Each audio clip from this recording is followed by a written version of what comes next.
Hmm? Jaal ibsa Hmm. si wajjin taphatu dhufe malee ani girrigirriif hin dhufne bar. Hmm. Oromoo gola farra harkisu san sitti tolee jira. Dheengaddaan Oromoon tuquu aboo kunoo nagaan deemu fayyaadhaan yaa'aadhaa jettee hin qaceelchine dheengaddatti.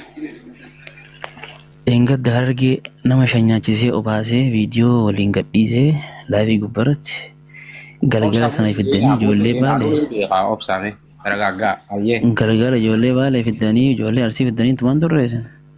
Eenyu faattume? Jinnii fa'aadha. Duubatti ijoollee arsiiti. Ati ijoollee arsiiti. Ijoollee baalee fi ijoolleen arsii maali? Ijoollee baale tumtanii ijoollee guyyaa mana kiyyarra dhuftan sani guyyaa dura mucaa fidaa jennu sani mucaa san ijoollee arsii nuti wakka arsiitti keessan jirru ijoolleen baalee deema waliin jettanii mana kiyya gubbatti uummata shookaadha shookaa jala isin sallettanii wal arrabsaan turre wanni san felii maayidhaan. Dhageeffadhu habiibi ijoollee baalee gafuusanii tumaan bulleessin halkan sun barumtummaa sanii. Amma ijoollee arsiitiin jenneeti. Ijoollee arsiif baalee jechaa jira bar. Haasaa guyyaa sirriitti siin galu. Namni yaa'ii tana dura haasisi akka taatanii beeytaa miti. Anaa miti. Anaa miti eenyu namni mucaa xiqqaa turoo qawwee afaan kaa'e. Waan irratti kaayetu jira si galee. Maalirra keessime? Sun immoo dhimma dhuunfaati. Dhimma dhuunfaati tolee ishii. Erga dhimma dhuunfaa taate katti aanullee dhimma dhuunfaatiif tume lammaffaa maaltu qabdee makiina siisise iyya qasana. Dhimma dhuunfaatiif hin tumne kan lammaffaa akka tumame akka biyyaatti tumame. Okay. Egaa akkas taate anillee nama dhimma dhuunfaati qabee tumuu tokko na bira jira. Maa wajji jettamaa tettaa gammaa muduu waan oftoo gadi fuutee teksaa kanaan. Mee nama isin ergaa jirtu tokko tokkoon isin duuba jiru warra isin ergaa jiru warra qawwee bitee maallaqa isin ergi isin hiriirsaa jiru amma eenyu sirraa qabalee mashaawara riyaasi biti. Arriyaad hin jiru jedhi dhageeffadhu bakki ani jiru taphuuf jira si galee dhageeffadhu. Dhagaye. Engadda akka saaraati keessa jirta arkeetiin jira waati dawaa sirkatti jettu arkeetiin jira amma saaraa san keessaa maaliif deemtaati bakka duraan jirtu dalagaa teessan irraa maal deemtu. Deemee jira kaama ani wayi harree ala bultu seetama achumatti gartee waraabessa dhufee nyaatu. Maaliif deemta bakka sadii maa deemta sababni kee deemtee maali? Wanni deemeef moo dalagaa jijjiiradhe BBC galee dalagaa baduu dhabee galee magaalaa deemee beeta. Ishi magaalaa deemte magaalaa sanitti kan mashaawara si ergee maallaqa sirraa buuse. Kan mallaqa irraa buuse moo maal namni mallaqa irraa buuse tokko illee jiru mallaqa dalagadheettiin bula si galee fataa jedhee. Akka namni maallaqa sirraa buuse saniif agartee. Bakka sanii isin ofiinni kakattaa dhimma. Wallaahi wabillaahi hin kakadha. Okay. Warabbal kaabatti. Ati dhiira akka arsitti bakka buutee taa'ee ijoolleetu mu jirtaami? Na dhageeffadhu. Wallaahi rabbi dhaga'i jaalibsa. Jaalibsa dhiira keessaallee kun xurroo gartee jilba qabu qaba si galee haza dhageeffadhu haza si galee zuppal xawwal abibi. Ishi aga kasaati. Mee ati amma dhiirummaa eega akkasii qabaatte jabeenya eega akkasii qabaatte miskiina karaa deemuu miti nama akka keetiitiin si qaceelcha. Viidiyoo banattee bakka jirtu namni agarsiifta amma bakka jirtu yeroo ammaa sanatti. Sin garsiisa rakkoo hin qabu dhageeffadhu. Na dhagaye tokkoffaa na dhageeffadhu hin banadha na dhageeffadhu. Na dhageeffadhu maali beektaa dhagaye jaalisa galee. Ani akka mataa kiyyaatti nama eenyumallee hin sodaanne si galee dhiira akka kiyyaa itti fixee natti fixu si galee dhageeffadhu sitti hima. Na dhageeffadhu sodaa namaa hin qabu habiibi sodaa namaa hin qabu ayyoo barbaade si galee yoo barbaade si galee ani xayyaaraan si galee amma tana Somaaliitti bu'a yoo barbaade si galee ani Dubaay hin deema si galee xayyaaraan habiibi maal taasise biyya kee keessa jira biyya abbaa kee keessa jira.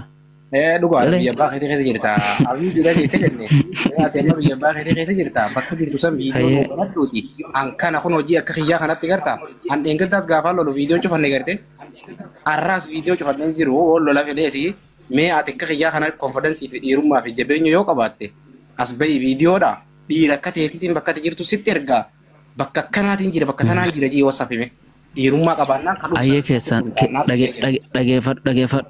dhageeffadhu miseenjera kan kee tikitaa jala naa kaayee sii dawwalee achirratti wajjin haasofnee viidiyoo sii banee bakka jiru hunda sii godha rakkoon hin jiru. No asirratti barbaadu uummata kana duratti keessanii miti uummata kana duratti. Habibi ani agartee nama viidiyoo akkuma arge agartee akka dubartii mataa deemaa mumtee maal taasisan. La bara amma bakka dubartii jirtu. Rijaali bakkuma argeetti akkamii banata si'ati maal taateeti? No rijaali bakka rijaala banataa bakka dhiiraa jirtu amma. Na dhaggeeffadhu jaalibsaa si galee ati tokko yeroo tokko maal beektaa qaama bichaa guddachuun faayidaan qabu si galee yeroo tokko yaadu illee gaariidha beektaa. Viidiyoo banachuun amma duuba amma konfidensiin tanaa dhiirummaan tanaa duuba jabaa jechuudha. Wallaahi konfidensii ajaa'ibaa kana qaba si galee ajaa'ibaa. Ana bira viidiyoo banachuu maati uummanni illee akkas hin garre sirraa godhee barqa wanti sirraa dhufe. Maalisi? Amma na dhaggeeffadhu si galee. Nama viidiyoo sitti ergee bar dhahi bakka san. Sodaate maal jee ani ka jedhu si koi itti bitaa kana maa seetan isin bar itti mee gaafii takka lama si gaafadhu qophaa Oromoo namni dhibbi saddeet jirtan dhaggeeffadha ka dura mucaa argee xinti awwala qabe isa kana maaliif ragaan barbaachisu ragaa miti obsi amma ka dura qabe isa qawwee afaan kaayes isa dhaggeeffadha gaafa duraa maal jedhe sheerroobee sababa sheerroobeetiif qabnee jedhe ijoolleen Harargeetis qabdee tumtee maaliif tumte maa qabde jennaaniin lammaffaa deebi'ee dhimma dhuunfaatiif hin qabee jedhe dhimmi dhuunfaa maaliif hin sobin dhaggeeffadhu ani namatti jettee hin sobin namatti no hin sobin kai waan ati jetteen hima dhaggeeffadhu waan ati jetteen hima no dhaggeeffadhu waan an jedhe waan an walitti himatin sagalee as keessa dubbattee dhaggeeffadhu sagalee teetiin baasi amma ol baasi habibi ol baasi sagalee teetiin jira waan taateef laa ol baasi sin jedhe bar anna akka ijoollee arsiirraa jawwaala fuudhee ijoollee arsiitii waliin qabne ijoolleen arsiitii waa akka tanaa chaareen turre waliin jedhe gaasale kan way akka dheereen waa'ee ishee karoo beekas fidin ka waa ishee karoo beekas sinittu jee bar sintu dura jee hin jenne ishii amma sana bira qote rakkoon qabdu amma cullee maaliif isin ajajee deemaadha tuma isin hin ijoollee argeedha na dhaggeeffadhu Nagai samba kafuute situ beeka an eenyummaan hin hoogganu eenyummaan ejuu hunda'u si galee ofitti amanee gaafa gartee miskiinni kenna miidhamu miskiin amma miidhuudhaaf shakkiin qabu si galee hameelee fuulduratti illee shakkiin qabu ganaallee shakkiin qabu yoo kun hin dhaabane si galee yoo miskiinni kenna gartee nagaa hin arganne. Ammas booda wanni fedhe yoo ta'e itti gaafatamaan siiga ammas booda abbaan fedhe ijoolleen gabbaatee feetu ajjiiftu feetu mataa ittiin gaafatamu miskiin agartee keenyatuma moo gartee bakka bu'eetti miskiina namaa gara fuuratti agartee maaf miskiinaan dhaabbadha sanii achitti waan itti gaafatamu takka hin jiru. Miskiina kana garaafuun kun mee bu'aa akkamsii qabati? Bu'aa na hin qabu isin maal isin qabu akkatti miskiina arsii baale tumtan akkam? Mee an tumeen? Ati ayyee dhaggeeffadhu ati hin tumneemi kan biyyaa akka tume sana ol fide wajjin haasofna fidiga hayyee ol fide wajjin haasofna. No an akkanama tokkotti gaafii si gaafachuu jira fakkeenyaaf miskiina tumurraa maal argatu fakkeenyaaf si gaafatu jira.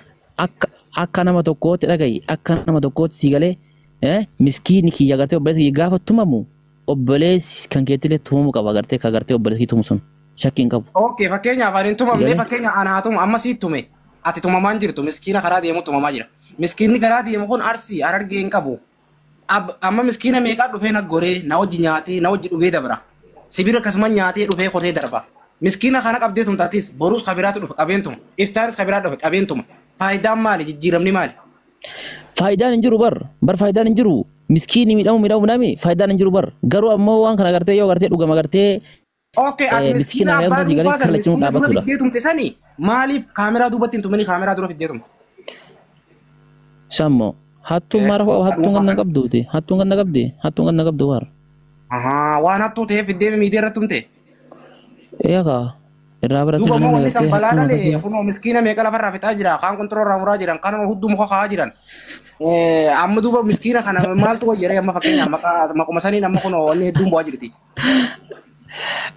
Miskiina kanaaf furmaanni maal beektaa jaalibsaa dhaggeeffata akka nama tokkotti agartee yeroo tokko lolta malee nama agartee sammuullee qabu nama guddaadha beektaa haga dandeetti agartee nagaa lallabe sigalee dhugaa dubbatudha maal beektaa guyyaa kanallee argee jira yeroo gastii banattee ittiin agartee haasawuu gurguddaa tokko haasawwitu maal beekte namni akka hin gatii fakkaataan gatee agartee gaafa gabbeetiin agartee waan kana hedduun labsu namni kana caalaa wal miidhuu danda'a lolli ammoo kana caalaa gartee gadi kufeetiin agartee miskiini waliin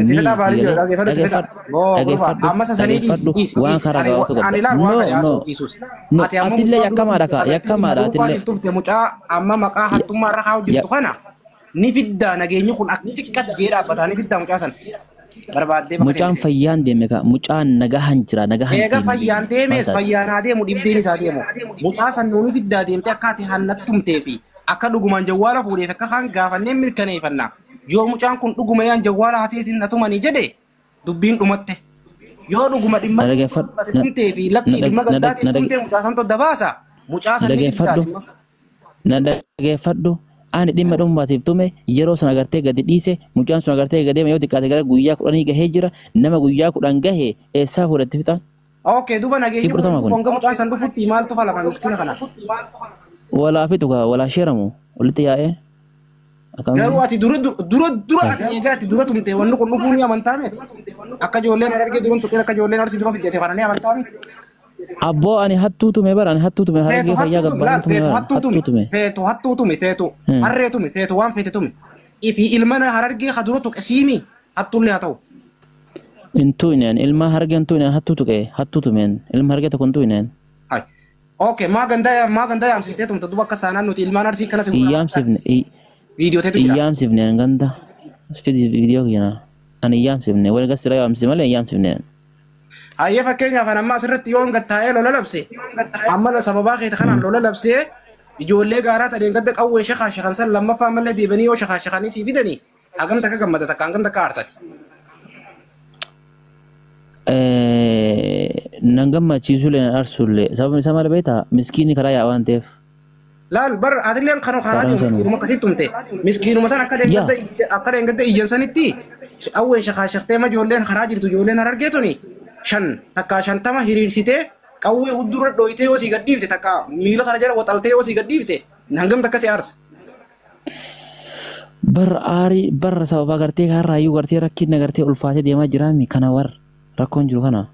Okay amma fakkeenyaaf lammaffaa si gaafadha ammas ijoolleen harargeetun akka daangaa sanirratti rasaasan dhooyitee ajjeesuu dandeessu ni amanta mana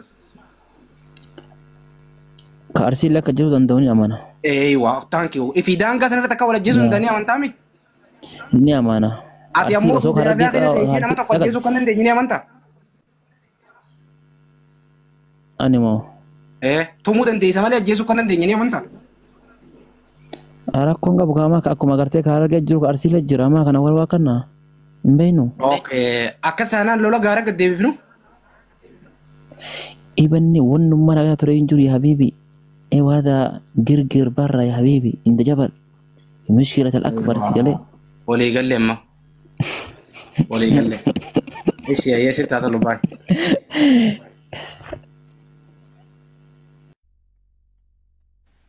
Mata kam jettani isin nagaa? Omantii isiniif hin banaaf samma.